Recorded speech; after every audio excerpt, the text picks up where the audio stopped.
Bienvenue à cette émission de la saison 2 d'Évoluons avec l'âme des célébrités. Je suis votre animateur Benoît Ménard, en compagnie de la médium multidisciplinaire Julie Leblanc. Coucou tout le monde, bonjour Benoît. Bonjour Julie, bonjour à nos auditeurs, auditrices, et toujours un grand merci au groupe Focus pour leur contribution à l'émission. Oui, merci, soyez bénis vous aussi, chers auditeurs, en cette magnifique journée. Est-ce que tu avais des retours à faire sur des émissions précédentes? Oui, quelques-uns, j'imagine toi aussi tu dois en avoir. Veux-tu qu'on commence par les tiens? Sur une émission avec Tom Welling, tu as mentionné dans l'émission précédente que il avait été métis, je crois, lors de sa vie en Colombie-Britannique, puis il avait été impliqué dans le début de la GRC. Euh, j'ai fait des recherches, puis j'ai vu que le début de la GRC, au départ, d'abord, c'était la gendarmerie pour les territoires du Nord-Ouest, mais ça a eu lieu aussi dans la région de Winnipeg. Puis je trouvais ça intéressant qu'il était métis dans le coin de Winnipeg potentiellement et qu'il y a eu une fin de vie exécutée, je crois. Puis ça ressemble étrangement à Louis Riel qui était dans les mêmes années. Donc je me demandais s'il y avait un lien entre les deux. Je vais te répondre par les frissons qui me passent dans le corps. Sûrement, parce que j'ai des frissons bord en bord. Alors, c'est une confirmation. OK, parfait. Bien, merci. Puis, vous avez parlé de Cléopâtre dans l'émission Attends, attends, attends, précédente. attends. C'est en quelle année ça, le début de la GRC? C'était dans 1700. En fait, c'était pratiquement au début de la Confédération, dans les 1867. En fait, ouais, c'est ça, dans ces années-là. OK. Ben, dans la Fondation du Canada, la police a commencé à monter. Parfait. Donc, oui, c'est ça. Vous avez parlé de notamment Cléopâtre. Moi, en passant, j'ai toujours été passionné pour l'histoire, puis le fait que vous parliez de Cléopâtre, Jules César, Alexandre le Grand, là, ça vient me chercher. Entre autres, il y avait une certaine ressemblance avec Lady Diana. Moi, je trouvais qu'il y avait un certain point, une certaine ressemblance avec Jeanne d'Arc, qui était aussi une jeune femme qui a inspiré son peuple à des victoires. Oui, oui, c'est des élus. Ils ont des grosses missions à faire sur Terre. Il y a vraiment quelque chose qui révolutionne. Ça change le cours de l'histoire, la manière de fonctionner, puis les plans de conscience par la suite. Fait que c'est pas c'est des âmes qui sont élues et déposées dans un contexte spécifique pour qu'elles puissent accomplir la mission. Maintenant, c'est pas n'importe qui peut arriver à ce niveau-là parce que, comme je vous dis, ça fait partie du grand plan. Et à ce moment-là, on peut arriver à faire des pop historiques, tu comprends-tu, qui passent dans l'histoire. D'où pourquoi, dans l'incarnation de Marie-Antoinette, ils ont vraiment basculé dans l'extrême pour ramener le cash le plus possible dans le patrimoine qui a survécu après leur propre histoire. Fait que c'est des choix déchirants, mais sont faits d'une manière ou d'une autre, en conscience, en fonction du plan et de la mission qui est destinée. Puis à partir de ce moment-là, ben, ça révolutionne le cours de l'histoire. Et, euh, Cléopâtre avait notamment aidé son peuple contre la famine, mais j'ai vu qu'elle a beaucoup aidé les Juifs, qui n'a pas été toujours le cas pour les meneurs de cette région-là. Oui, il n'y a pas de discrimination quand tu es une femme dans le cœur. Et puis, le but, c'est d'aider la nation, certes, mais l'humain qui est en arrière et qui existe aussi, qui coexiste dans l'évolution de la Terre. Fait qu'ils ont une conscience beaucoup plus approfondie.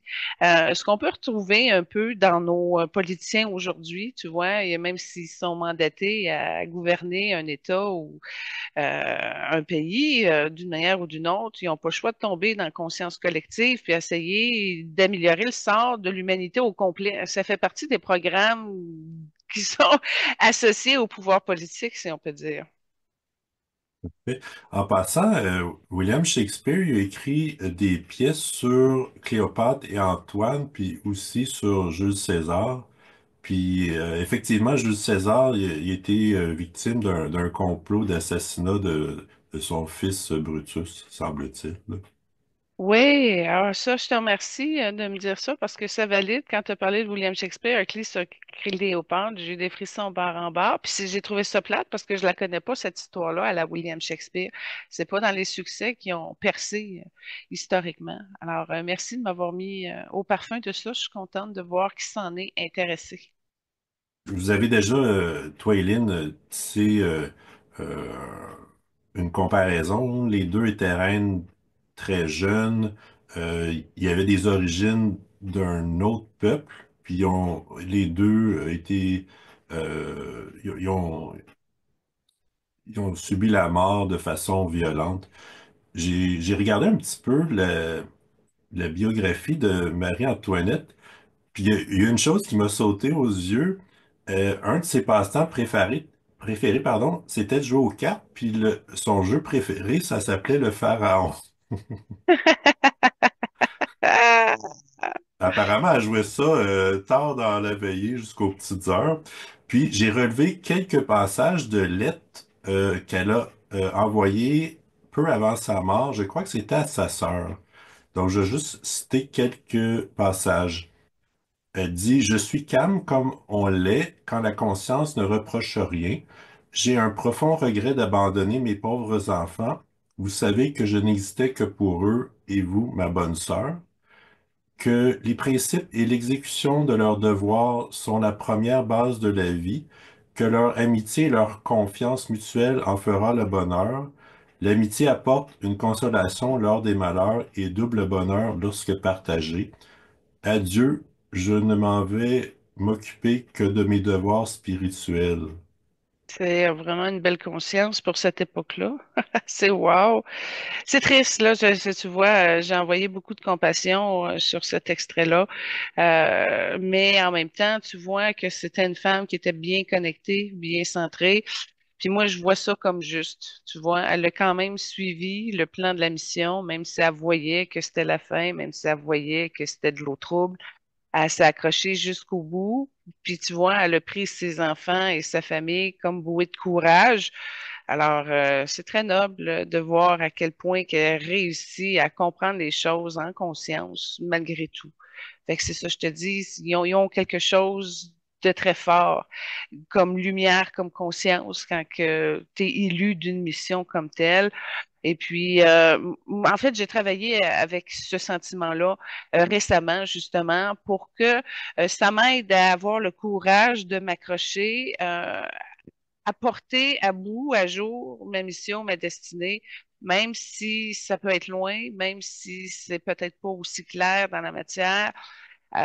Donc, je me suis alimentée beaucoup de courage. Puis, en fait, si on va plus loin, c'est une belle énergie de bleu indigo qui est en arrière de tout ça.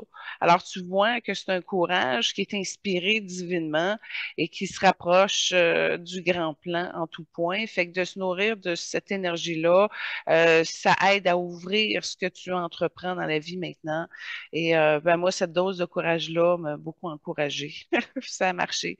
Fait que c'est des grands détours d'histoire qui résonnent encore et qui, pour les personnes qui sont prêtes à l'accueillir dans le moment présent, ça vibre et ça rentre et ça s'installe et il y a une nouvelle forme de détermination pour accomplir son plan qui se maintient puis ça encourage. D'accord. En passant, quand je regardais la bio de Marie-Antoinette, je suis tombé sur les femmes de son entourage, mais malheureusement, j'ai pas vu La cousine, le nom de sa cousine.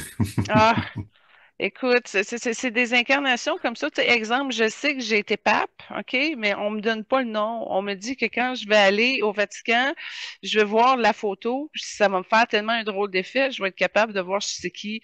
Mais là, tu vois, c'est ça l'avantage d'avoir de l'information, mais des brides. Ça veut dire qu'il ne faut pas que ça m'influence tant que ça dans la matière maintenant, même si j'ai eu des postes à un moment donné ou des positions qui pouvaient être peut-être plus prestigieuses de ce que j'ai placé dans cette incarnation-ci.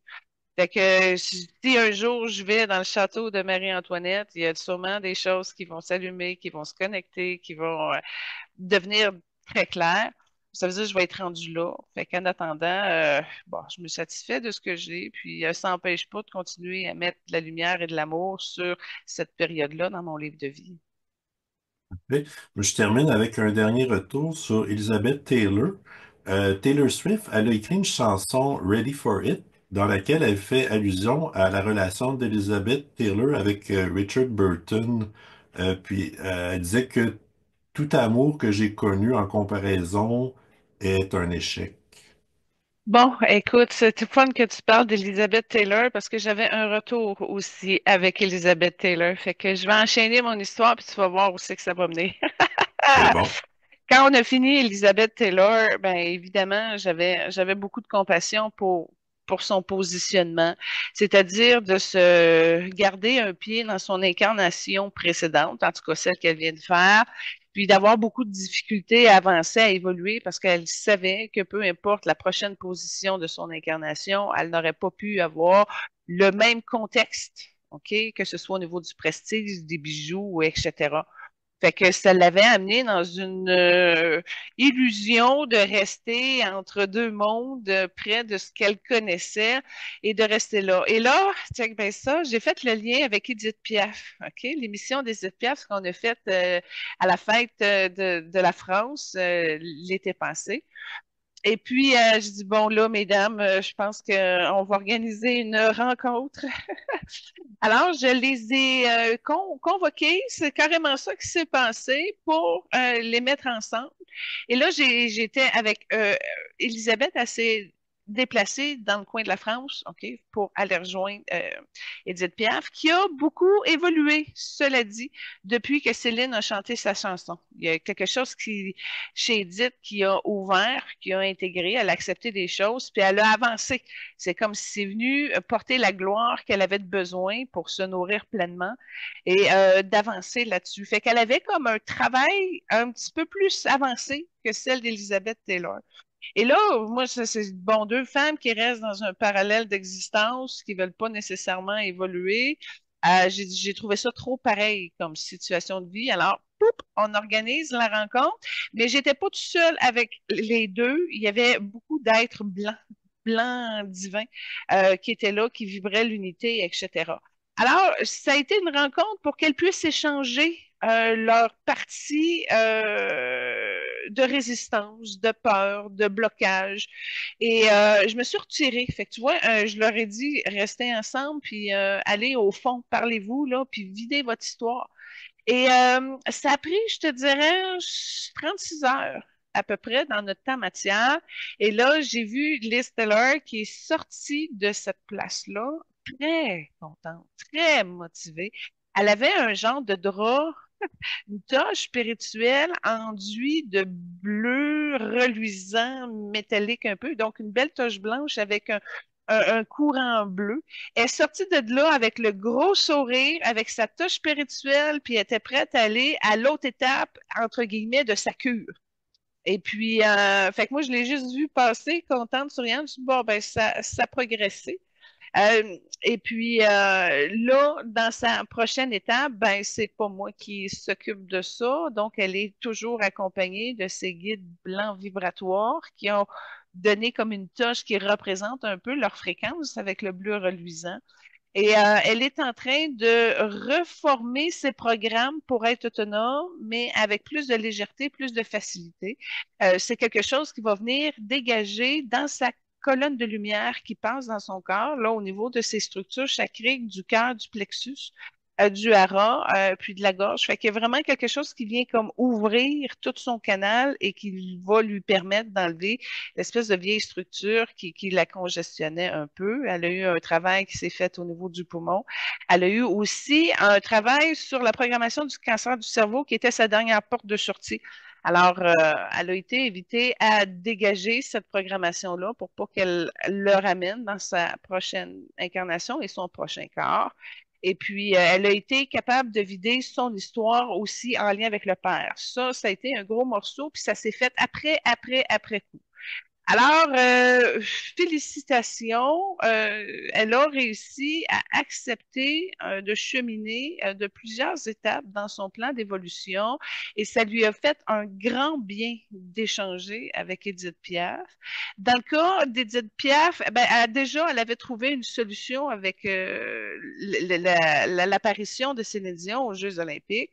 Donc, il y a quelque chose qui, elle, lui a permis de dégager. Ce que Salomon me dit maintenant, c'est qu'elle n'a pas accepté de quitter la Terre encore. Alors, Edith Piaf est encore nostalgique de cette période-là. Ça a été plus profitable pour Elizabeth Taylor que pour elle, la discussion qu'ils ont eue ensemble.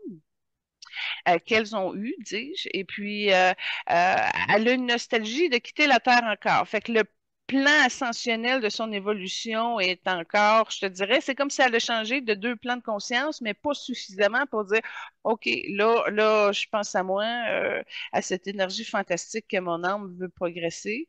Elle est sur le bord de prendre la décision, mais elle n'est pas prête à quitter la Terre carrément. Fait que euh, ça a été plus fort chez Elisabeth, la résonance de leur entretien, là. OK, parfait. En passant, j'avais vérifié s'ils s'étaient rencontrés dans la matière, puis j'ai rien trouvé, là. Ah, bon, ben c'est peut-être pour ça que ça prenait un relais pour les mettre ensemble. C'est super, merci d'avoir vérifié, je suis contente de ça. Mon Dieu, tu travailles bien, Benoît, félicitations. Merci. Avais-tu d'autres retours? Oui, ah, bon, enchaînons. Bruce Willis, allons-y avec Bruce. Euh, il est venu me remercier pour la leçon du formol. Euh, Là, j'ai vraiment apprécié ce qui m'a amené comme enseignement. Là, dans cette incarnation-là, ici, il a choisi la toute-puissance par l'ego masculine. Les gros bras, les balles de mitraillette, les fusils, les combats, les bombes. Tu sais, il a vraiment misé sur l'expérience de la puissance à sa plus grosse expression dans l'énergie masculine. OK? Et il a compris que c'est pas par là que ça passe parce que le résultat devient le même. Et c'est là que j'ai fait une autre médiation et je l'ai croisé avec Richard Gere. Richard Gere qui était content parce qu'il l'aime bien, Bruce Willis, fait qu'il était content de l'aider à certains niveaux. C'est comme si ça y prenait un sage, OK, qui lui montre un peu une nouvelle forme de puissance par rapport à son incarnation liée avec la conscience et l'amour qu'il porte en soi. Donc, Richard a accepté de passer un peu de temps avec Bruce pour arriver justement à pas une c'est comme une proposition, tiens, je vais le dire comme ça, que ça peut s'assainir et que ça peut penser autrement et que la douceur que porte l'amour est encore plus puissante que toutes les mitraillettes et rapproche plus d'un bonheur que n'importe quelle grenade ou guerre ou héros ou quoi que ce soit. Alors, on a réussi à trouver un compromis, si on peut dire, pour qu'ils puissent comprendre la puissance de l'amour et des miracles qui peuvent se produire par rapport à ces puissances-là, qui sont illuminantes, mais aussi très puissantes, qui sont capables de dégager la tristesse, le regret, le remords et toutes les émotions qui auraient pu contribuer à son genre de formol. Donc, moi, je l'ai remercié parce que j'ai compris par son expérience que, ben, je le savais dans d'autres compréhensions, mais c'est pas par là que le érotisme, OK, que ça passe justement l'évolution, la conscience, l'acceptation, le bonheur, être soi, l'amour inconditionnel, etc. Donc, il y a eu une formation pour corriger sa trajectoire, puis d'emblée avoir d'autres solutions que de porter la terreur à gros bras à bout de bras. Alors, ça a été intéressant parce que Richard Gere, il a juste comme accepté d'être, tu vois, juste en étant ce qu'il est dans sa fréquence, dans sa vibration. Déjà là, il y avait une transmission de d'autres choses que Bruce a accepté d'intégrer, comme si il était lui aussi très réceptif à ce qu'il comprend pas, mais il est réceptif à ce que le cheminement de Richard lui a procuré. Alors, ça a été très, très intéressant de les connecter ensemble, puis ça l'a amené à un échange profond que Richard a passé par le biais de la méditation. Fait qu'il a accepté, entre autres, d'échanger avec sous le couvert de la méditation. Et aujourd'hui, quand je regarde d'emblée, Bruce Willis sourit. Donc, ça lui a fait du bien et il est content de cet échange-là.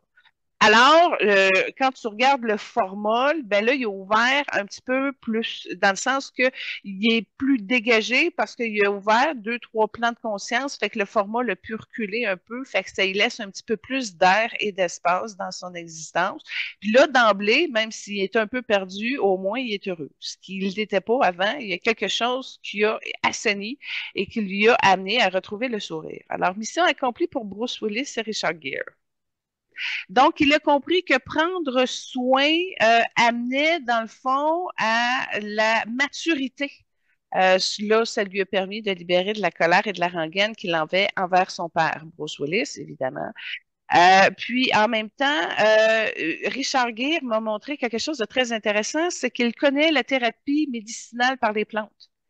Ah, c'est ça, j'ai trouvé ça spécial. Alors, il lui a concocté un remède de plante pour l'aider aussi. Alors, j'ai été très fascinée de cet aspect-là que je ne connaissais pas de Richard Gere. Et là, j'ai eu accès au grand savant qu'il est.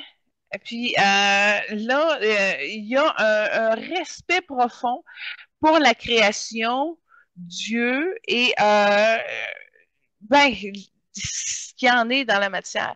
Alors, je voulais juste ajouter finalement que Richard Gere avait aussi, c'était pas juste une question de fréquence et de présence, mais il est apporté justement par le biais de sa connaissance du grand, je sais pas comment on dit ça, un alchimiste, un druide. Moi, je pourrais dire un druide, OK?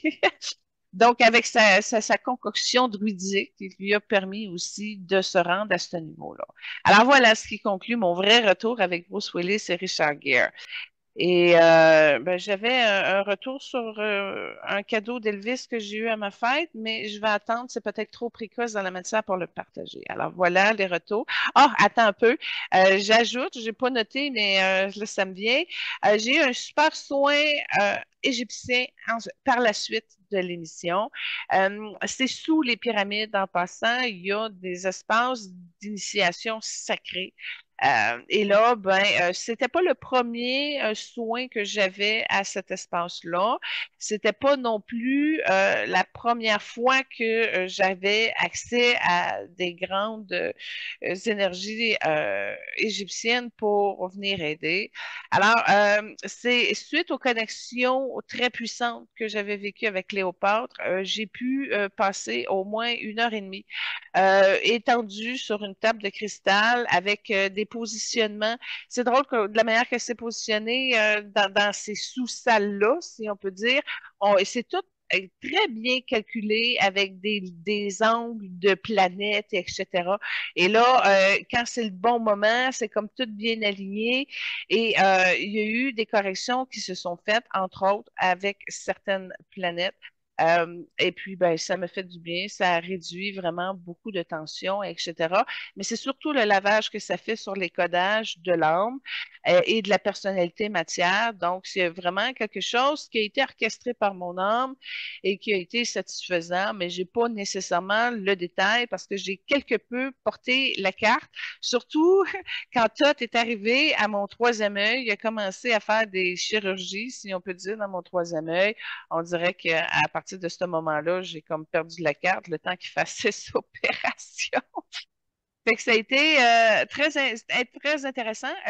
Cléopâtre, j'ai senti son énergie, mais j'ai vu qu'elle n'était pas là, mais qu'elle était en arrière comme une protection. Alors, je l'ai remerciée et bénie pour ça.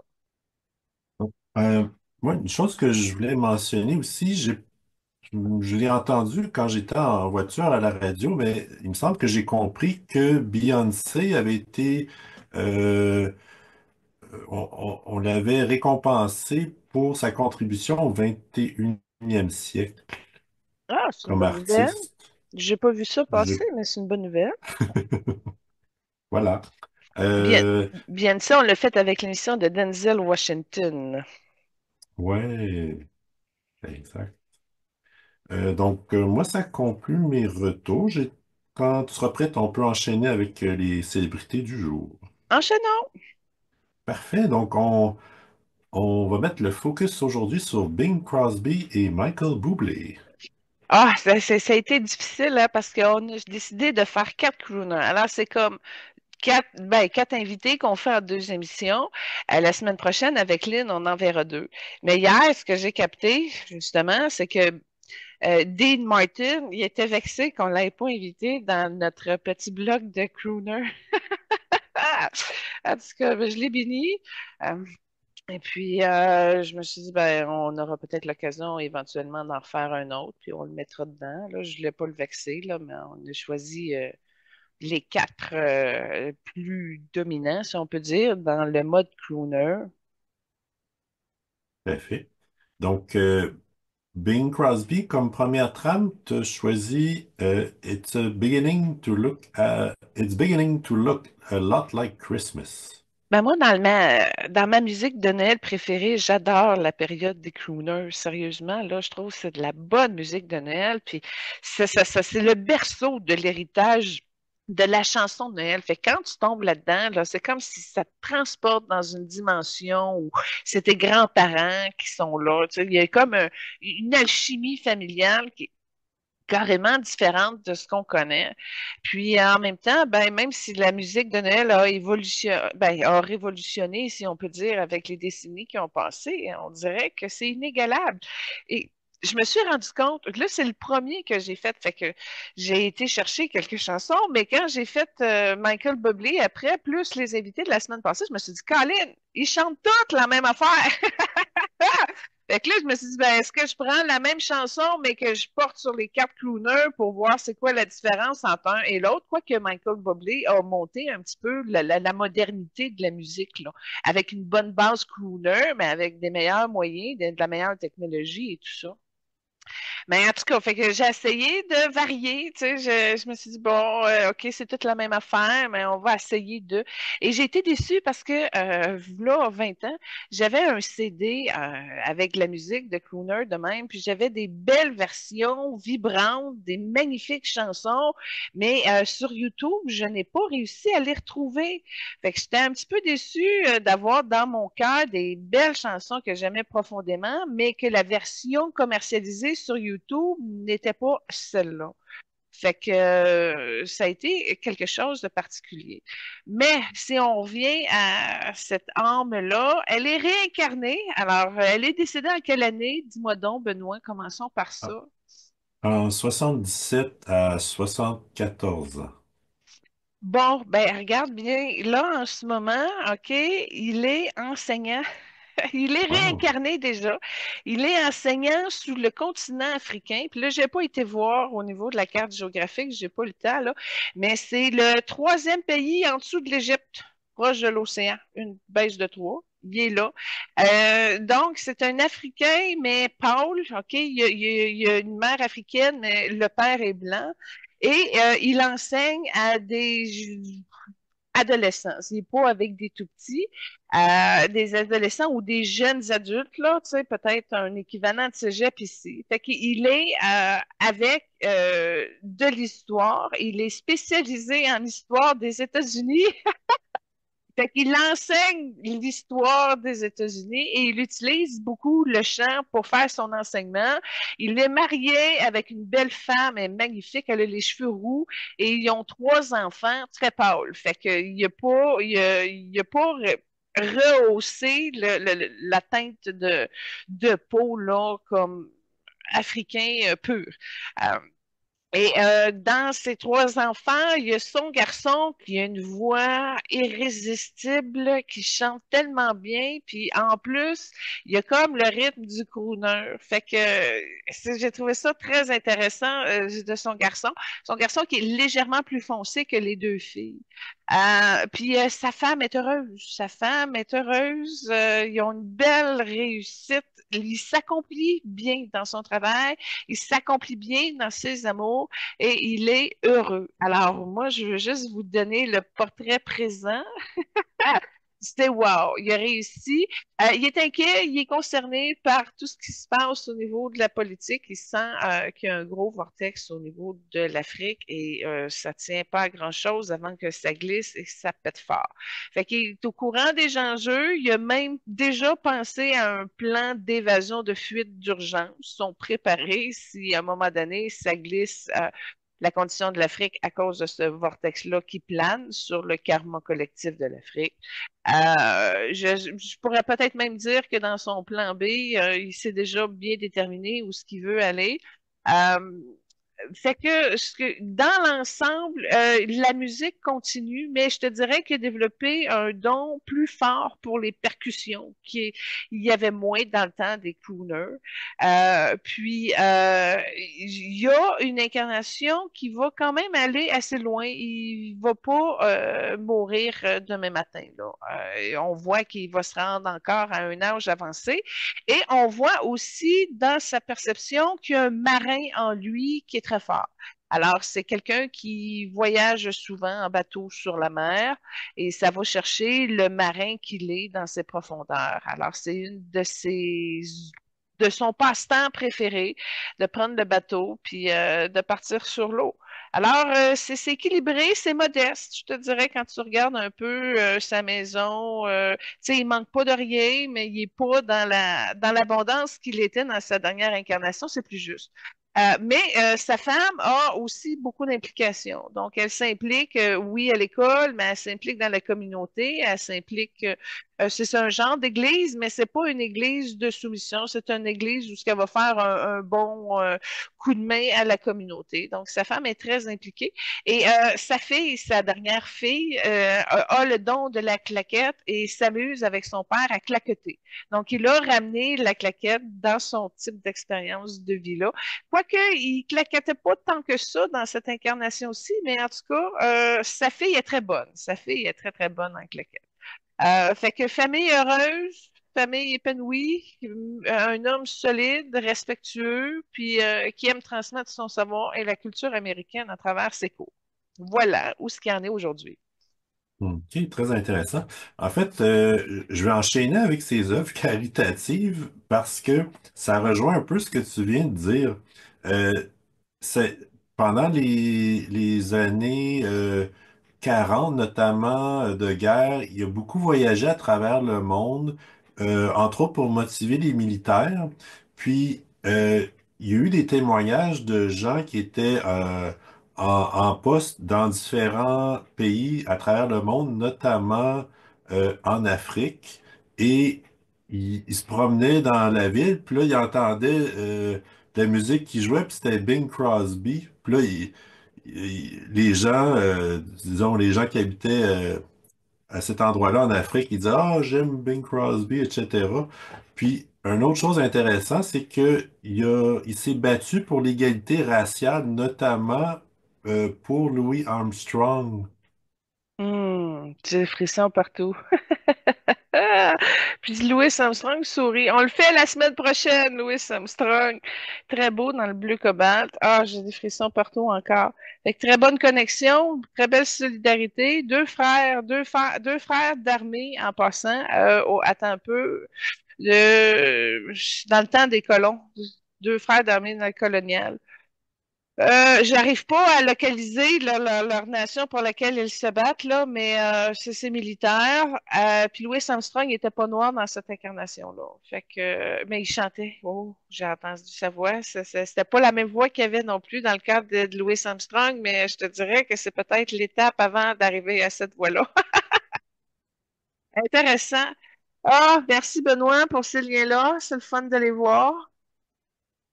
Une chose que j'ai trouvé intéressant, c'est, il a été la première célébrité multimédia où il s'est démarqué autant à la radio, à la télévision, puis au cinéma. Intéressant. Ben oui, c'était vraiment dans l'effervescence à ce moment-là. Ah oui, fait que jouer avec qui? T'as-tu des noms? Euh, ben, il a joué avec Louis Armstrong. Il a été narrateur pour un film de Walt Disney. J'étais Ouais, curieux de ben ça, savoir. c'est ça. Quand tu me dis qu'il a fait du cinéma, j'ai vu la connexion de Walt Disney. Merci, ça valide. Il a aussi joué dans un film avec Marilyn Monroe. Oh, intéressant. Attends un peu. Ah, écoute, elle l'a aimé. Elle l'a aimé. Elle a fait un gros sourire avec beaucoup de lumière, d'amour. Fait que c'était une personne de charme, de classe, de talent. Puis, il rend les gens souriants. Tu vois, là, il est encore comme ça. Les gens sont heureux auprès de lui. Puis, c'était comme ça dans ce temps-là. Parce que quand tu vois Louis souriant, Marilyn souriant, Walt Disney, ça fait un bel effet aussi, là. Fait que c'est vraiment quelqu'un de surprenant qui a réussi à rendre bien les gens. Ça, c'est un très beau don. Ben, en fait, ce que j'ai trouvé intéressant aussi, c'est que il était excellent au golf. Il a joué dans les tournois pendant plusieurs années, puis ça se peut qu'il aurait côtoyé Bobby Jones dans Ah, cette période-là. t'es drôle. Ça se peut. Attends un peu, je vais aller voir avec Bobby. Oui, ils se sont déjà croisés. C'est un tournoi. Ça n'a pas été rien d'officiel, mais après le golf, il y avait comme un piano avec des gens dans une réception cocktail, quoi que ce soit. Puis ils se sont rencontrés, puis je les vois qui étaient plusieurs personnes ensemble, souriant et tout ça. Puis tu vois, dans cette image-là de son expérience, il y avait une lumière très orangée, très forte, mais je le voyais pas comme sa couleur d'âme comme telle, mais là, tu vois, dans cette période-là, c'était un orangé très fort. Fait que c'est comme s'il utilisait les forces du orangé pour arriver à créer des ponts avec d'autres humains dans la matière. Et ça a été très important parce que c'est comme un leitmotiv qui a nourri et développé sa création de ce qui a amené comme héritage, comme legs à la Terre. D'accord, parfait. Quand il était jeune, il a fait partie de plusieurs groupes de musique. Puis c'est au cours de cette période-là que finalement il s'est démarqué, puis qu'il a décidé de continuer à faire carrière en solo. Puis j'étais un peu abasourdi par les statistiques. Il a joué dans plus de 70 films et il a enregistré euh, environ 1600 chansons.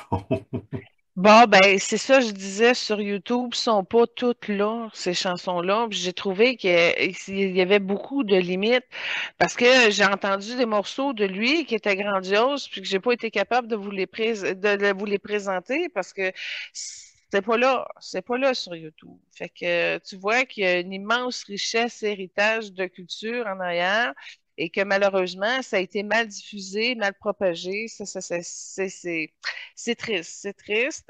Puis tu vois, quand je regarde l'effet vibratoire, exemple, du monsieur avec ses 1000 tonnes, là, puis tu regardes la présence de Elvis, ben Elvis avait déjà 3 crans plus grands dessus.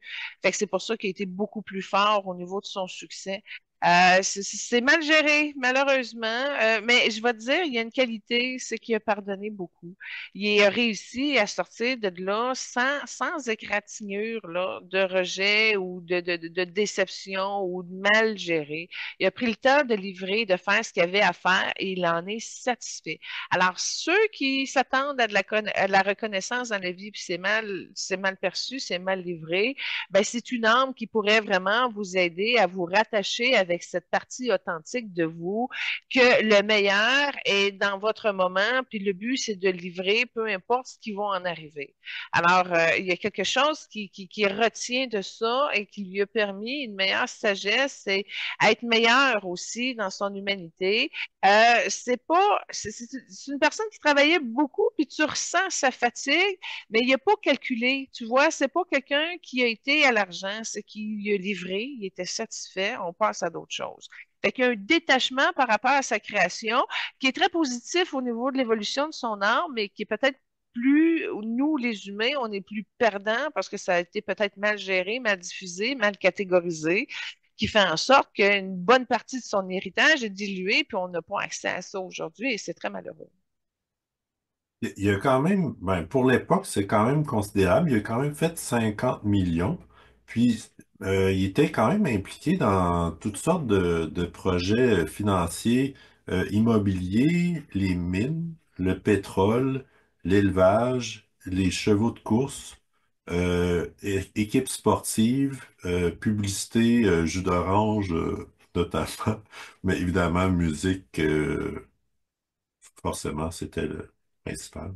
Oui, une très grande intelligence avec une force. Tu vois que il a le don de la diplomatie. Il a vraiment réussi à investir sur plusieurs terrains. Tu sais, 50 millions dans ce temps-là, là, c'est énorme, là. C'est très, très, très énorme, fait que tu vois, il s'est impliqué à développer sa business intelligemment, puis à s'impliquer, à soutenir plusieurs catégories, mais innovation aussi, parce que quand tu as parlé du pétrole et tout ça, là, j'ai vu qu'il y avait le don de la politique. Fait qu'il y a encore cette même conscience-là par rapport à ce qui se passe aujourd'hui en Afrique. Fait que moi, je vois une belle continuité de tout ce qui s'est investi et tout ça. Mais aujourd'hui, il y a moins de ressources que les 50 millions qu'il y avait à cette époque-là. Mais l'implication est pareille. La conscience est pareille, ça va plus loin. C'est peut-être aussi plus que un effort collectif de solidarité avec, tu vois, la, la conscience de l'armée et de la marine, des enjeux politiques, des enjeux diplomatiques, dans le marketing, dans l'innovation, dans les finances. Fait que tu vois que d'ensemble, il y avait un portrait de tout ce qui se passait dans son incarnation, puis il en était impliqué et conscient. Fait que c'est une très belle âme. Moi, c'est ça que je peux en dire de lui, Benoît. Parfait. Comme deuxième trame, ben, c'est vraiment thématique Noël, mais c'est Hark the Herald Angels Sing It, It Came Upon a Midnight Clear. Ouais, ben je l'ai mis avec une chorale pour vous montrer qu'est-ce que ça faisait. C'est très beau. Mais je vais te dire, Benoît, c'est peut-être parce qu'il est déjà réincarné, mais j'ai eu beaucoup de difficultés à aller chercher des informations de sa dernière incarnation. Alors, moi, ce que je vois, c'est qu'il y avait un bon contexte avec ses parents, que c'était harmonieux, c'était lumineux. Puis déjà, très jeune, il était très sage. Fait que tu vois, il avait 11 12 ans, puis il était déjà, tu le regardes dans l'énergie, tu voyais déjà l'homme, tu sais, dans un corps de jeune ado, là. Fait que ça n'a pas dû être un enfant perturbateur dans un contexte où il a été mal aimé. Il a toujours eu comme une espèce de grandeur, une sagesse qui l'a accompagné et qui l'accompagne encore. Fait que tu vois que c'est un être extraordinaire, mais au niveau de sa matière, ça ressemblait à quoi? Euh, ben, ses parents avaient des origines anglaises, écossaises et irlandaises. Il y avait 6 frères et sœurs. Son père était teneur de livres. Sa mère, je présume, vraiment femme au foyer. Puis, il y a eu 2 relations amoureuses d'à peu près une vingtaine d'années chacune. La première, Dixie Lee, était actrice et chanteuse. Ils ont eu 4 enfants, dont 2 jumeaux. Puis, malheureusement, cette femme-là était alcoolique. Puis, même leurs enfants ont souffert des symptômes d'alcoolisme. Ça, je te remercie. Je l'avais vu, sa femme était alcooliste. Fait que quand tu l'as dit, ben, je dis, bon, ben, ça me fait ça de moins à dire. Euh, écoute, dans ce temps-là, il était quand même assez concerné et impliqué. Ben, tu vois qu'il est comme plus haut que cette dynamique familiale. Fait que c'est comme si elle a été déçue de manquer d'attention ou quoi que ce soit. Puis lui, ben, il était quand même concentré dans l'exécution de son travail. Fait que oui, ça a été un gros workaholic. Et ça a eu des répercussions à ce niveau-là. Mais c'est pas qu'il n'a pas été concerné par les souffrances de sa femme et tout ça, mais il était vraiment sur un autre plan, malheureusement. Fait que, en étant plus haut dans son autre plan, ben effectivement, il y a des choses qui ont été déconnectées par rapport à sa réalité matière à ce niveau-là. Puis, sa deuxième femme, il s'est promis qu'elle allait la prendre plus autonome. Il voulait pas qu'elle passe son temps à attendre après puis qu'elle soit frustrée du fait qu'il soit pas présent, entre guillemets, comme elle l'aurait souhaité. Mais quand tu regardes l'énergie de sa femme, à l'âge de 5 6 ans, c'était déjà troué dans son énergie, dans son aura, à cause de sa dynamique familiale. Fait que c'était déjà visible dans ses énergies que ça aurait été cette trajectoire-là qui aurait été. Puis même si dans sa relation de couple, on voit qu'elle a été un petit peu sous la soumission. Elle s'est un peu reniée par rapport à laisser l'homme passer, laisser la place à l'homme, s'effacer, se mettre de réserve, ne pas s'exprimer. Fait que c'était des valeurs de société aussi qui étaient comme, regarde, l'homme s'en va, puis il revient quand il veut, puis qu'est-ce qu'il fait quand il est pas là? Ben ça te concerne pas vraiment.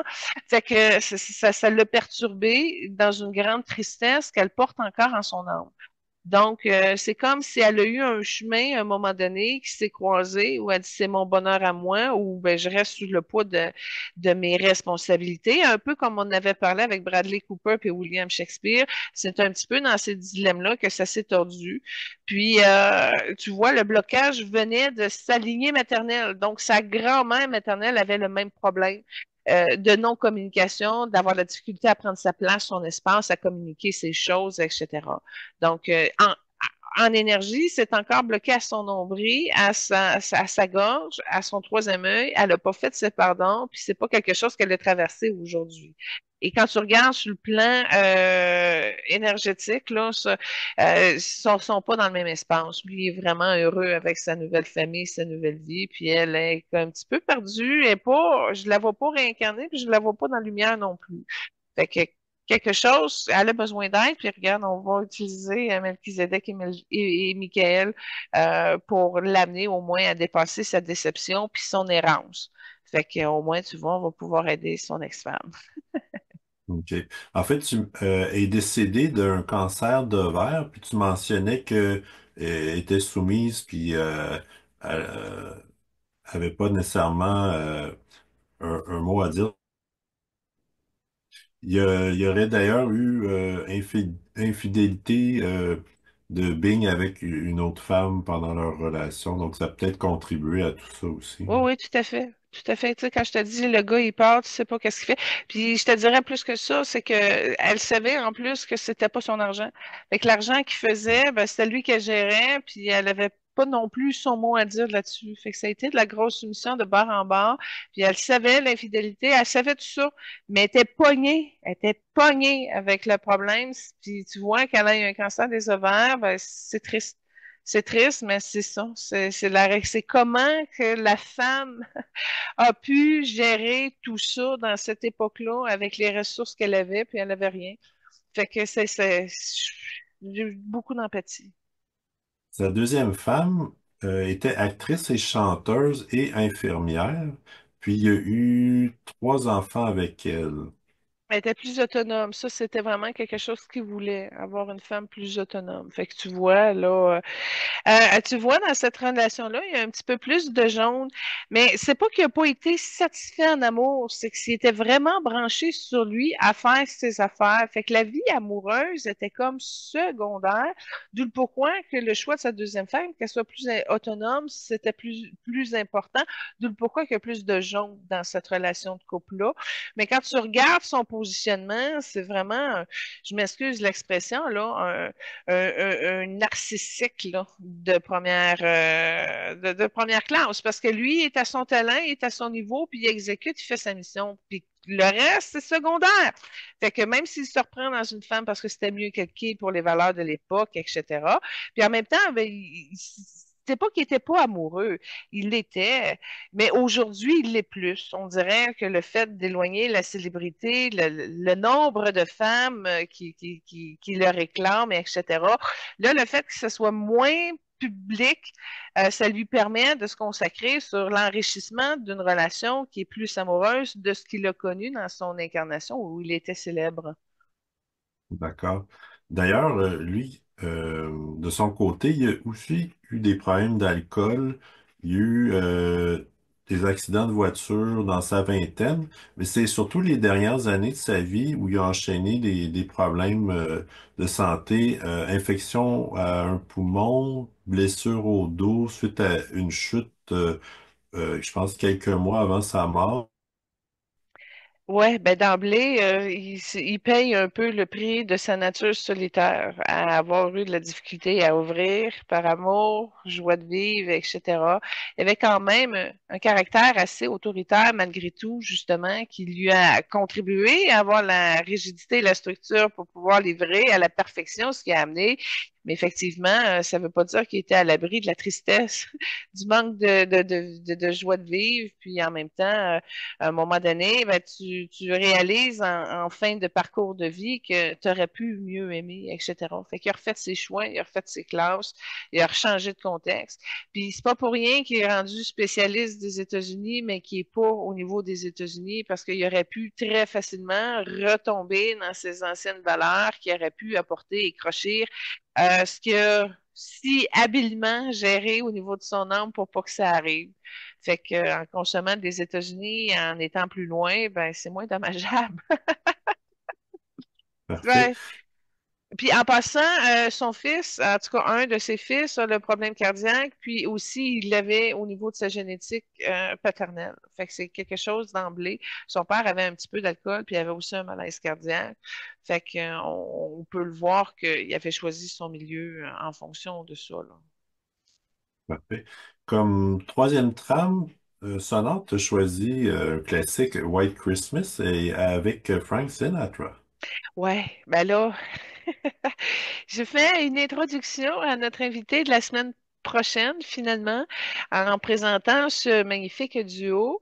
Ben, en tout cas, c'est intéressant parce qu'il y a une profonde reconnaissance d'âme entre les deux. Et d'âme qui va très loin. J'ai réussi à trouver une mémoire, puis là, je t'en parle, je sais que ça va te faire plaisir, où ils ont été proches de Alexandre le Grand. Et il y avait aussi une nature divertissante. Je vois des grands soupers officiels, des grosses tables, des plein de monde. Puis là, ils s'amusent, ça fait des farces, ça joue un peu d'instruments de musique, etc. Ils n'étaient pas considérés comme des fous du roi, là, officiels, là, mais c'était des hommes solides qui servaient très bien la nation, mais qui avaient le goût de l'humour, qui avaient le goût de la chanson, puis qui aimaient s'amuser, rire, échanger, etc. Fait que quand j'ai vu la vidéo, j'ai vu accès à ça, puis là, comme je sais que tu aimes bien Alexandre Legrand, je me suis dit, ah ben là, c'est une corrélation là. Fait que on voit qu'il y a une richesse de l'héritage en arrière de tout ça. Et il y a une autre incarnation, mais celle-là, elle est moins belle. Ils sont probablement plus près de l'Inde et sont très pauvres. Elles sont très pauvres et se chicanent. C'est comme des voisins qui habitent dans la même rue, à deux, trois blocs de différence, là. Puis là, ça se chicane, ça s'envoie des mauvais coups. Il y a une grosse rengaine à ce niveau-là. Fait que le fait d'avoir vu comme le déséquilibre, la grande force de leur union, mais en même temps, qu'est-ce que ça fait quand c'est pas en harmonie puis que ça se confronte, on a réussi à mettre un temps là-dessus là, pour que ça s'illumine, puis que ça s'enlève là, un peu par l'osmose des forces qu'ils ont eues ensemble au lieu contre eux. Puis je veux juste te dire que tant qu'à y être, là, ce que j'ai vu, c'est Frank Sinatra, il est encore très reconnaissant de cette connexion d'âme-là et qui garde aussi un œil, si on peut dire, sur son allié, ami, entre guillemets. Fait qu'ils ils vont se recroiser d'une manière ou d'une autre, ça c'est certain. D'accord. Bing Crosby, c'était un des premiers chanteurs à accorder autant d'importance aux paroles qu'à la mélodie d'une chanson. Puis la chanson White Christmas, c'est encore une des plus populaires qui joue à chaque temps des fêtes. Donc, j'étais curieux de savoir quelles étaient euh, ses couleurs d'âme lorsqu'il chantait en général et peut-être en particulier cette chanson-là. Ouais, j'avoue que j'ai pas été ses couleurs d'âme, quoique j'ai identifié du orangé tantôt. Garde, aujourd'hui, ce que je peux te dire, c'est qu'il y a beaucoup de blanc autour de lui. C'est une lumière blanche autour de sa famille, de sa mission, et etc., avec un fond de vert qui irradie. Mais j'ai pas été comme dans la certitude de pouvoir dire que les couleurs qu'il porte maintenant proviennent des couleurs de son âme, de son être. Et j'arrive pas non plus comme à affirmer avec certitude qu'il porte ces couleurs-là maintenant. Puis quand il était dans la matière ici, on voit qu'il y avait du orangé, on voit qu'il y avait du jaune, qu'il y avait un fond de vert, mais pas assez pour dire, écoute, c'était une arme blanche et orangée. Fait que avec lui, je suis capable de voir les couleurs, mais pas d'affirmer que c'est ces couleurs d'ambre. Ça veut dire que dans toutes les options d'angle que je l'ai vu, j'ai pas réussi à rejoindre l'angle pour dire ah oui, il est jaune, lui, c'est sûr. Fait que pour ça, je l'ai pas dit. J'ai pas la certitude de ça. Fait que je vois des trucs, mais de là à dire que c'est sa couleur d'ambre, je suis pas capable. D'accord. Tu mentionnais qu'il se dédiait beaucoup à son travail. Euh, j'ai remarqué, en l'intervalle d'un an, il s'est marié, il a joué dans son premier film, puis animé sa première émission de radio solo. Je me questionnais à savoir qu'est-ce qu'il préférait entre chanter, animer la radio ou jouer dans des films, ou s'il aimait tout ça. Je te dirais, c'est plus un artiste multidisciplinaire. Lui, il fonçait puis il livrait, que ce soit par la parole, la musique, le chanter. Lui, ce qu'il voulait, c'est rejoindre l'âme. Fait que le chant lui amenait à rejoindre l'âme, plus. Tu sais. Mais est-ce que c'était sa préférence? Non, parce que là, tu as parlé de ça, mais moi, ce que je vois, c'est qu'il communique beaucoup par écrit aussi. Là, je vois son écriture, mais je suis pas capable de lire. Je peux pas dire si c'est des paroles de chansons ou si c'est un texte ou un dialogue, ou je sais pas. Fait qu'il aimait aussi beaucoup écrire. Puis quand il rentrait dans l'énergie d'écriture, il y avait un petit peu bleu cobalt qui venait l'aider là-dessus. Fait qu'il aimait aussi sa partie instrumentale, mais je pense pas qu'il a mis le musicien en avant-plan, qu'il a laissé les professionnels musiciens le faire. Fait que c'est comme un artiste polyvalent qui était prêt à saisir l'occasion du moment présent, de le travailler puis de le plancher à ce que ça amène à un résultat nouveau, finalement, révolutionnaire dans ce temps-là, pour rassembler les gens à ce qu'ils communiquent et à ce qu'ils portent, qu'ils passent un bon moment dans la joie, etc. Alors, ça a été un petit peu compliqué de répondre à ta question-là parce qu'il était ambivalent, polyvalent, dis-je. C'est parfait. Tu mentionnais plutôt que c'était une belle âme. Physiquement aussi, il était bel homme, puis il mesurait 5 pieds 7. Ah oui, tu vois, son 5 pieds 7, il est un petit peu dans le vert. Aujourd'hui, il est plus grand. Aujourd'hui, il est 6 pieds. Il est plus maigre aussi. Il était pas gros dans le temps, là. Mais aujourd'hui, on voit un petit peu le corps africain en arrière de ça.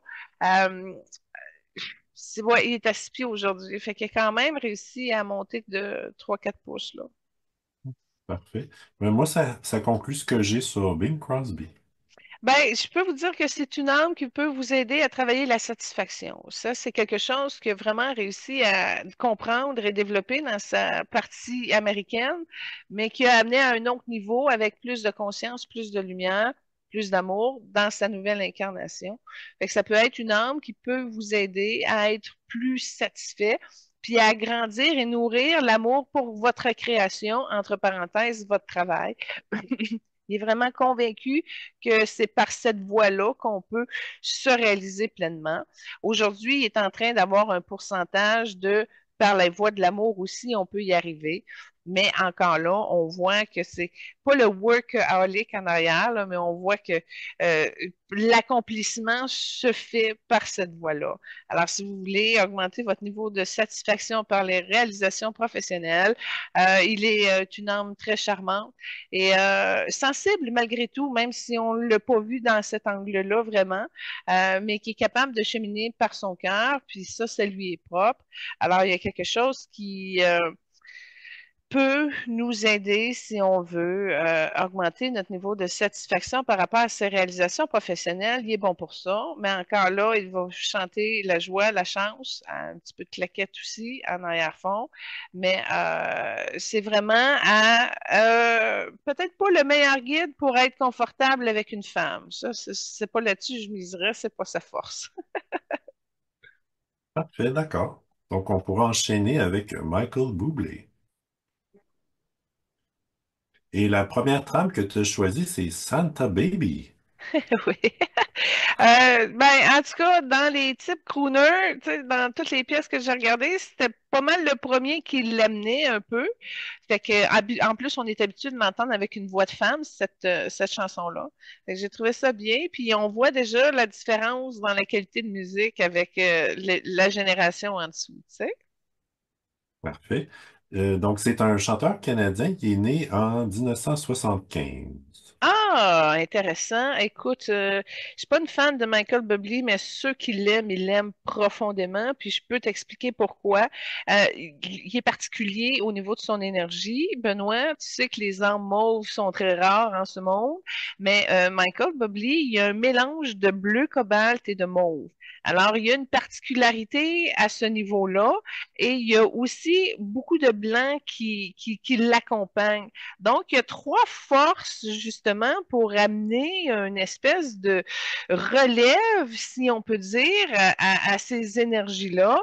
Et en même temps, il y a la faculté d'aider vraiment les gens à transmuter comment qu'ils se sentent. Alors, c'est quelque chose de particulier. OK, parfait. Ses parents, son père était pêcheur, sa mère femme au foyer, puis il y a eu deux sœurs également. Lui, la particularité, c'est très jeune, il a commencé à écrire, que ce soit des poèmes ou des chansons ou quoi que ce soit. C'est vraiment quelque chose qui l'a amené à suivre sa trajectoire, sa destinée.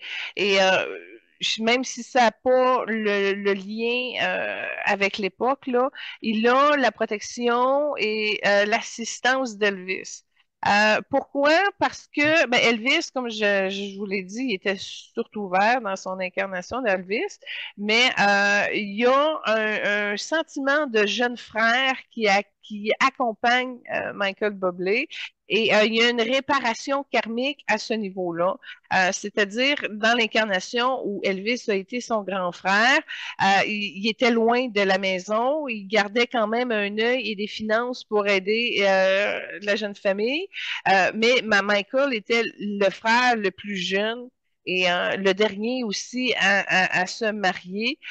Donc, il y a comme eu une espèce de relais à ce niveau-là où il n'a pas pu comme être présent pour sa famille parce que le père était décédé d'une crise cardiaque pas longtemps avant que Michael naisse. Fait que Michael n'avait jamais comme connu son père dans cette incarnation-là, toujours. Et puis, ben, c'est comme le grand frère qui a pris comme le relais. Mais je vois pas la profession d'Elvis, pourquoi qu'il était loin. C'est-tu à cause d'un travail militaire ou quoi que ce soit? J'ai pas l'information là-dessus. Je vois juste qu'il est loin, mais qu'il veille sur la maison familiale à une certaine distance, puis qu'il y a encore ce réflexe-là dans la matière. Et non seulement ça, mais quand Michael est arrivé à sa première grosse foule, il était bloqué, probablement à cause du track, puis c'est Elvis qui a pris la place. Donc, il a comme canalisé Elvis sans le savoir, j'imagine, je sais pas, ou peut-être en s'inspirant d'Elvis.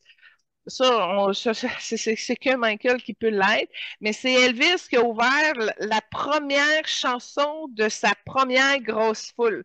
Fait que c'est un guide qui l'a beaucoup aidé à gagner en maturité aussi.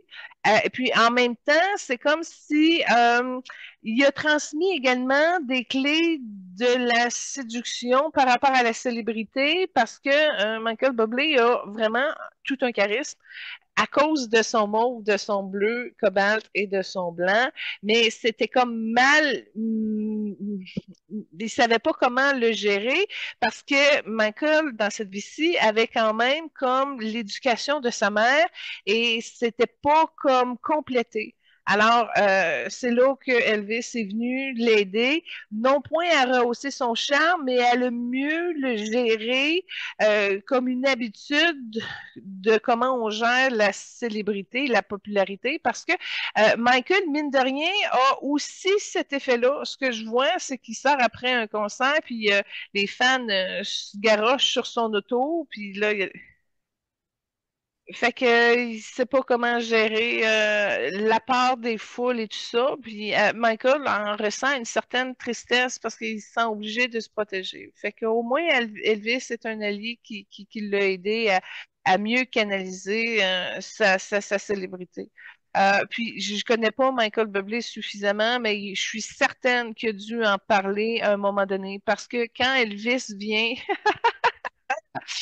c'est bien dur de passer à côté. Fait que si tu as de l'aide d'Elvis, techniquement, tu es supposé de le savoir à quelque part. Fait que ça, c'est le genre de questions que j'aurais aimé poser en entrevue avec Michael Bublé si je l'avais eu, là, cette possibilité-là. Là. L'influence d'Elvis dans ta vie, c'est quoi? Ça aurait été une très, très Mhm. bonne question parce que on voit là, puis tu vois, on montre une incarnation où il a été jugé aussi par l'âme d'Elvis dans une autre incarnation où il était juge, puis il l'avait acquitté. Fait que il y a quelque chose d'impressionnant entre le courant des deux âmes qui sont complémentaires parce qu'ils sont pas dans les mêmes couleurs. Cela dit, Michael Bublé, malgré son mauve, n'arrivera jamais à la puissance de Elvis, de l'âme d'Elvis. Il y a un haut niveau de maîtrise qui pourra jamais égaler, comme si le petit frère n'arrivera jamais à atteindre ce que l'aîné a pu. C'est dans la même direction. Fait que c'est peut-être pour ça aussi qu'il fait moins d'effets ou qu'il est moins connu que Elvis, là. Ok. Ben, je sais il a chanté plusieurs chansons d'Elvis, mais Ah! Bon, ben, regarde, tu ben, vois, on voit plusieurs, l'influence. quelques-unes. Ouais, c'est Je ça. je l'ai pas vu sur YouTube, Michael Bublé qui chante du Elvis, mais je suis contente que tu m'arrives avec l'information. Puis, il a mentionné que son grand-père était son meilleur ami et qu'il l'a initié à la musique. Puis, il a aussi dit, en écoutant de la musique jazz pour la première fois, quelque chose de magique s'est produit, comme si la chanson était faite pour moi. C'était comme voir mon avenir.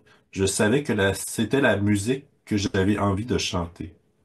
Ouais, ben c'est ça, je te dis, très jeune, il l'a su, c'est quoi, il écrivait ses chansons, etc. Fait que, puis tu vois, dans cette conscience-là, il y a du Oranger qui est venu l'aider. Fait que c'est très intéressant.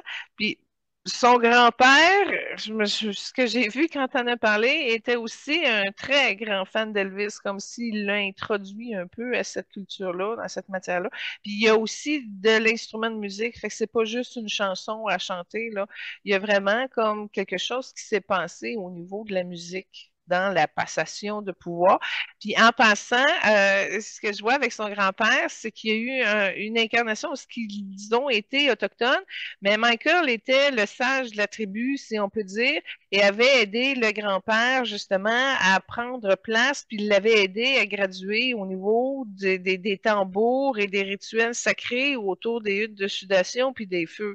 Fait que c'est le fun qu'il y ait comme un retour, mais différent, là, comme si le grand-père allait aider le tout petit-fils. C'est un retour d'ascenseur de cette incarnation-là autochtone. D'accord. Il y a eu trois relations significatives. La deuxième, c'était avec l'actrice Emily Blunt, puis il a dit qu'il y a eu beaucoup de misère à s'en remettre, puis il a dû faire appel à de la thérapie pour mieux comprendre le tout. Bon, ben, quand tu as parlé de ces trois relations, moi, ce que j'ai vu, c'est l'abandon. Fait que c'est probablement la thématique à travailler dans son livre de vie. Puis là, tu as dit, ouais, là, Emily Blunt, ça a été bien dur pour lui. Ben voilà, la blessure d'abandon à sa plus grosse expression. Donc, ce qui arrive, c'est que ça atteint son discernement. Ça a aussi un lien avec sa mère. Je ne sais pas comment sa mère est arrivée à l'éduquer, mais ça fait en sorte qu'il y a une méfiance d'entrer en relation avec, entre autres, les femmes liées à sa blessure d'abandon qui était là avant qu'il s'incarne. Puis non seulement ça, mais c'est vraiment l'énergie qu'on voit en premier. Ça veut dire que demain matin, quelqu'un commencerait quelque chose avec Michael Bublé, ben, aurait à gérer avec sa blessure d'abandon parce que c'est vraiment ça que tu vois avant de pouvoir arriver à développer un sentiment amoureux et autres. Puis dans sa deuxième blessure, c'est l'injustice. Fait que ça, il est très sensible à toute forme d'injustice humaine et c'est coincé aussi dans son hara à ce niveau-là et ça a bloqué son enfant intérieur. Fait qu'il y a quelque chose à rehausser par rapport à cette thématique-là. D'accord. Il est en couple présentement avec l'actrice argentine Luisana Lopilato. Puis ils ont eu quatre enfants ensemble. Il a dit de sa femme, il a dit c'est la personne la plus extraordinaire, sa meilleure amie et son plus grand amour. Puis les deux se soutiennent mutuellement dans leur carrière, puis se partagent aussi évidemment la responsabilité de leurs enfants. C'est très cute, malheureusement, c'est de passage. C'est ça, la blessure d'abandon. Fait que ça va faire son temps. Tant mieux s'il a réussi à faire un bout avec une âme sœur. Puis ça le réconforte et ça lui permet d'assumer le talent qu'il porte dans sa masculinité. Mais c'est comme si c'était quelqu'un qui a peur qu'on lui vole son cœur. Fait qu'il est comme protégé ou voilé ou masqué. Puis même s'il arrive à avoir une reconnaissance profonde avec une âme sœur et non pas sa flamme sœur, il y a quelque chose qui limite son partage, puis qui va couler d'une manière ou d'une autre dans sa blessure d'abandon. Alors on va lui souhaiter qu'il soit en mesure d'utiliser son mauve pour le transmuter et de transmuter les limites. Mais tu vois, en énergie, là, en ce moment, il est fatigué. Puis il est très près aussi d'une de ses filles. Je sais pas si elle est malade ou quoi en ce moment, mais en tout cas, il l'a comme rapproché pour lui apporter une attention particulière en ce moment. Mais écoute, ça reste quand même un gentleman, ça reste quand même une personne qui a des bonnes intentions, puis que même s'il a peur de mourir à quelque part, puis qu'il s'inquiète aussi pour la santé de son cœur, il est un petit peu immobilisé dans sa capacité de faire de l'argent. Donc ça, il s'est pas habitué à ça. Puis il n'a pas réussi non plus à bien l'intégrer. Tu vois que ses racines sont bloquées. On voit que ça crée comme un genre de bassin autour de ses pieds qui est quand même assez lourd. Fait que c'est comme s'il n'a pas conscience de la richesse de son héritage, puis de la culture, de ce qu'il a à faire avec ça, parce qu'il n'a pas confiance. Ça se relève au niveau de sa foi, probablement. Ça y prendrait un petit peu plus de jaune, puis c'est bloqué à cause de la mer. Fait que c'est un petit peu le portrait de ses énergies maintenant. D'accord. Son fils aîné a eu un cancer lorsqu'il avait 3 ans. Puis les deux parents ont pris une pause professionnelle pour s'en occuper. Michael, il a dit, j'aurais préféré que ce soit moi à sa place. Puis il dit, lorsqu'on souffre véritablement, c'est à ce moment-là ou que l'on connaît la peur et la perte d'un être cher, c'est à ce moment-là que ça nous permet de vivre davantage pleinement chaque moment. Donc, il était conscient que c'est à travers les épreuves que par la suite, on peut plus savourer chaque moment. Bon, ben cette période-là, ça a eu un impact sur son plexus. Ça l'a évaginé, puis ça l'a bloqué, puis ça l'a déphasé comme s'il était écrasé. Puis c'est une dépression. C'est carrément ça, mais il l'a pas dit publiquement, mais c'est ça qui s'est passé. Fait que quand était à dire, ben, moi, je l'aurais vécu, moi, ben là, c'est son don de l'empathie qui est très fort à cause de son mauve puis de son bleu. Mais d'un autre côté, même s'il décharge, ça fait partie du grand plan, pareil. En fait, si je peux m'en aller sur le cancer de son garçon, c'est dans sa dernière incarnation, il a inventé un genre de poison qu'il testait sur les animaux. Puis OK. Wow. il y a eu des effets de ça sur lui, il y a eu des impacts sur lui, mais il s'est fait tuer avant que les impacts du poison et de ce qu'il a créé lui sautent en pleine face. Fait que c'est comme si le cancer qui est arrivé dans son jeune temps au niveau de son garçon, ça venait comme continuer ce qu'il avait créé justement lorsqu'il euh, empoisonnait les animaux là, comme un développement d'armes qui expérimentait sur des êtres animaliers innocents, évidemment. Il y a aussi eu une opération aux cordes vocales. Donc, je ne sais pas si c'était dû à quoi ces problèmes-là. Je peux pas dire c'est dû à quoi, mais je peux dire que son opération n'a pas changé grand-chose parce qu'au niveau des énergies autour des cordes vocales dans son chakra de la gorge, c'est encore mélangé. Il y a encore de l'inflammation là-dessus. Puis en plus, ça vient d'un conflit qui vient de sa lignée maternelle. Fait qu'il a juste pas pu faire la conscience sur ce problème-là pour l'illuminer en énergie, l'alléger. Là, tu vois, ça bouge un peu, mais pas suffisamment pour arriver à ce que ça se dénoue. Ça sera pas aussi facile que ça parce qu'il y a des éléments que Saint-Germain me dit qu'en arrière, qu'il n'a pas réussi à passer au niveau de sa compréhension. Fait que c'est comme il y a des beaux éléments pour aller chercher un élément de maîtrise. Mais c'est pas comme placé au niveau de sa conscience pour rentrer pleinement dans ses pouvoirs spirituels et c'est malheureux parce qu'il aurait vraiment la capacité de l'enlever et de les réparer. Puis ce que je vois derrière, c'est limité à cause des programmations d'auto-sabotage. Fait que ça serait juste un tour de conscience à faire pour arriver finalement à libérer tout ça par lui-même. La deuxième trame, la deuxième trame que tu as choisie, c'est Feeling Good. Ouais, ben on peut pas passer à côté de son succès, hein. Ça, c'est son gros morceau de succès. Puis elle est très romantique, très sensuelle, cette chanson-là. Elle rentre dans la vie privée des couples, un peu comme Elvis avait réussi à faire. Alors, c'est pour ça que je pouvais pas passer à côté de ce morceau-là pour vous. Oui.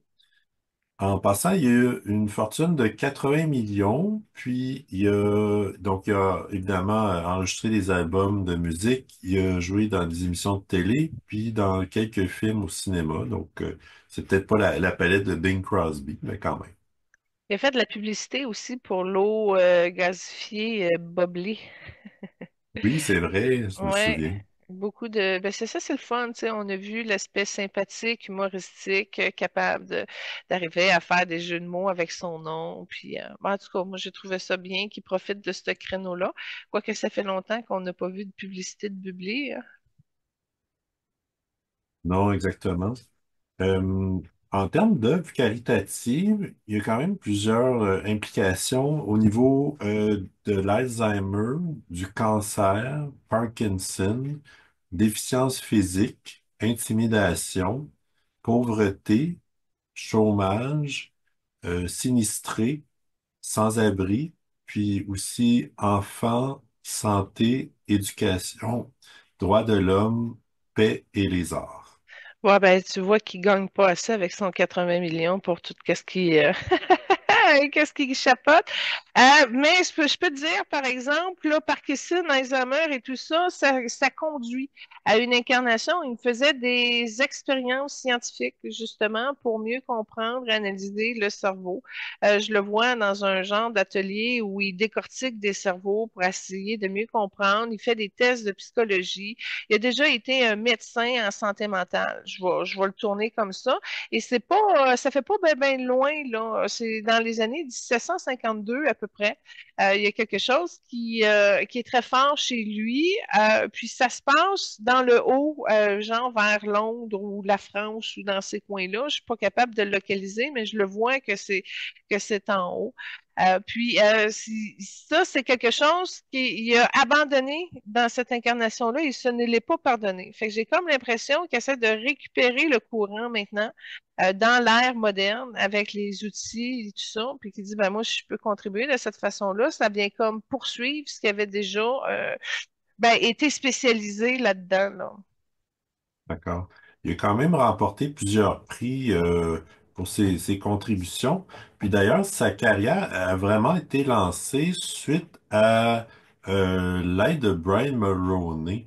C'est vrai? Ouais, puis il y a d'ailleurs Michael, il a chanté au mariage de la fille de Brian. Oh, mon Dieu, c'est un beau cadeau, ça. Bon, écoute, là, tu me parles de Brian, j'ai capté le jaune de Brian, puis ce que j'ai compris, c'est que j'ai toujours été fière de Michael, puis je peux comprendre parce que les jaunes sont plus sensibles à l'énergie des mauves, fait qu'il y a eu comme une connexion qui était à ce niveau-là, et ce qu'on me montre, c'est une incarnation plutôt arabe, où les rôles sont inversés. Brian est une femme qui danse, c'est une très grande danseuse, mais on le sait pas, elle n'a pas eu sa chance. Puis Michael, il est assis au centre d'une table longue, une table rectangulaire, là, puis il y a plein de monde dedans, de femmes entre autres. Puis il donne l'opportunité de se produire. Puis elle avait organisé une chorégraphie avec quatre autres danseuses.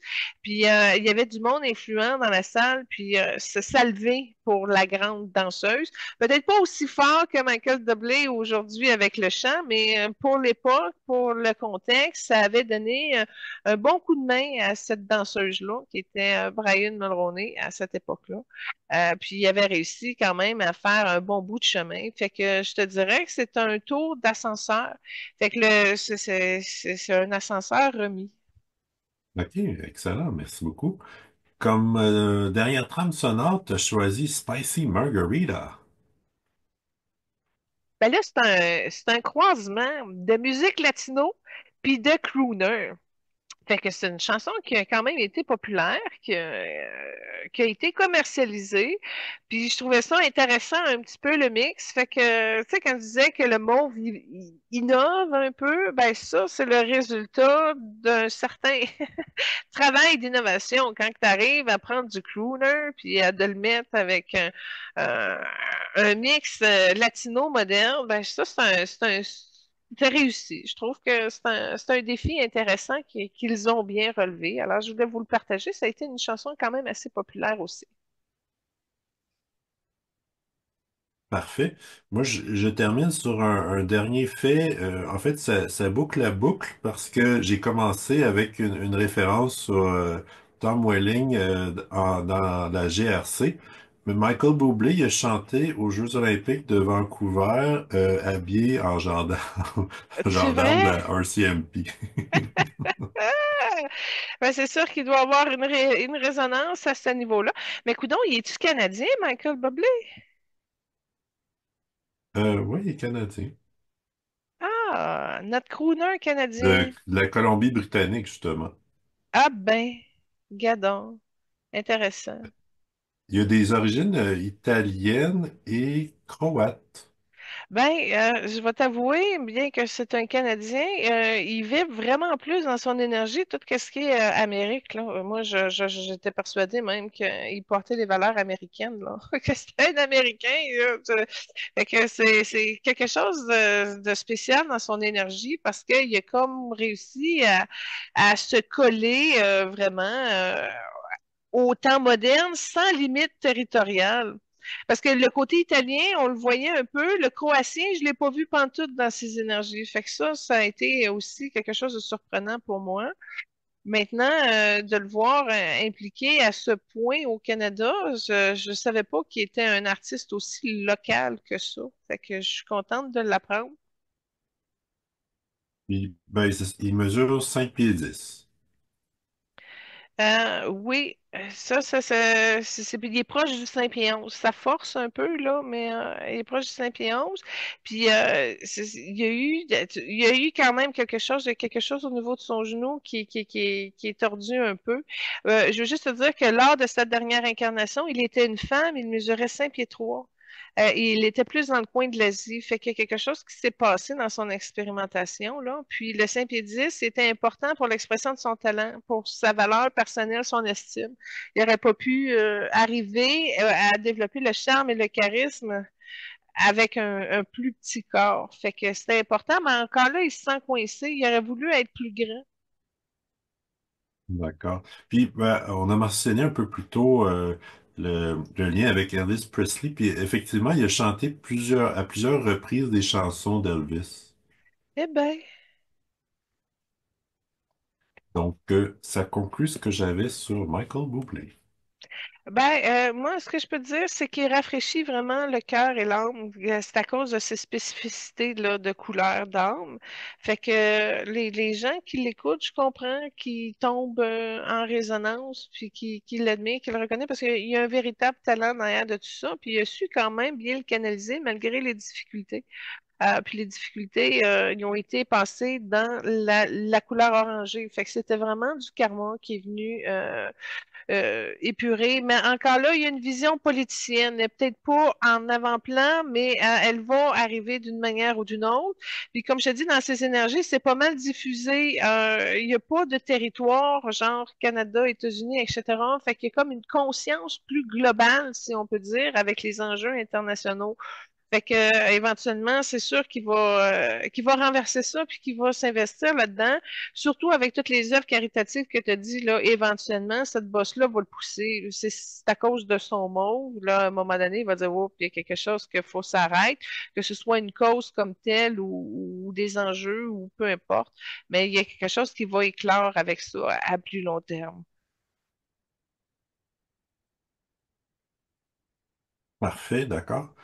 Euh, tu mentionnais des difficultés quelconques, mais on s'est rendu compte que on enregistre pendant une tempête de neige, puis c'est pas toujours évident d'enregistrer dans ces conditions comme ça. Non, l'Internet coupe souvent. En tout cas, je ne sais pas comment ça va sortir au montage, tout ça, mais en tout cas, espérons qu'on n'ait pas trop manqué de morceaux. Parfait. Ben, Julie, je veux te remercier pour notre belle émission. Je remercie les auditeurs, auditrices d'être au rendez-vous. Puis, comme toujours, le groupe Focus est extraordinaire. Puis, on les remercie. Merci beaucoup à vous. Je vous souhaite de passer une belle période de préparation des fêtes. Soyez bénis et au plaisir de vous revoir la semaine prochaine. À la prochaine! Namaste.